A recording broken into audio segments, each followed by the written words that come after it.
తనను ఇతరులతో పోల్చుకునే అలవాటు, ఇతరులతో సహవాసం చేయాలి, అనుబంధాలు అన్నీ పంచుకోవాలి ప్రేమతో అన్న దృష్టితోనే నాటి నేటి రేపటి మానవుడు ఉంటాడు. దాని కారణం ఏంటి? శరీరంతోనే తను మాట్లాడుతున్నాడు.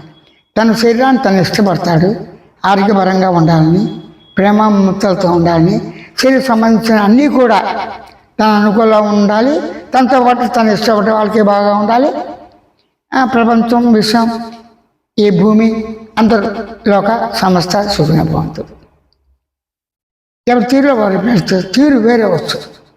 మార్గం, సిద్ధాంతం, పద్ధతి, నీతి, ఒక క్రమ పద్ధతి, నిబద్ధత, ఒక క్రమం ఉంటుంది. నిద్ర లేవగానే ఏం చేస్తాం మనం? ముఖం కడుక్కుంటాం, వెనక ముందు వాళ్ళ వృత్తులను బట్టి. అదే రైతు పనిచేసేవాడు ఏం చేస్తాడు?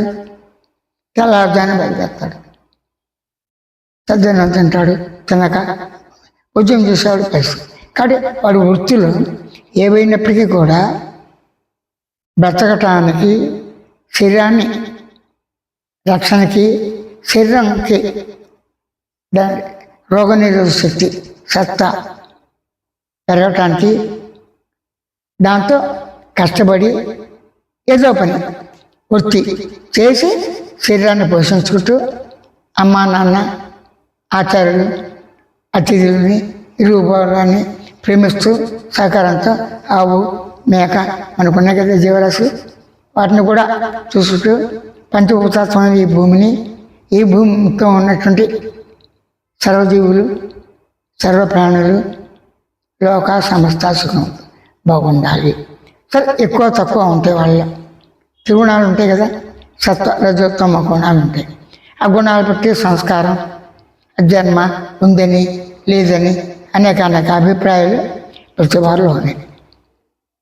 నేనున్నాను, దేహంగా ఉన్నాను, నా దేహాన్ని నేను అనుభవిస్తున్నాను. దేహం ఉన్నది అంటే ఎవరి దేహం వారికి స్వయంగా అనుభవంతోనే ఉన్నాను. అనుభవంలో లేని వస్తువు లేదు. అనుభవంలో ఉన్నది మార్పులు, చేర్పులు, కొరుపులు ఉంటాయి, రాకపోకలు ఉండొచ్చు,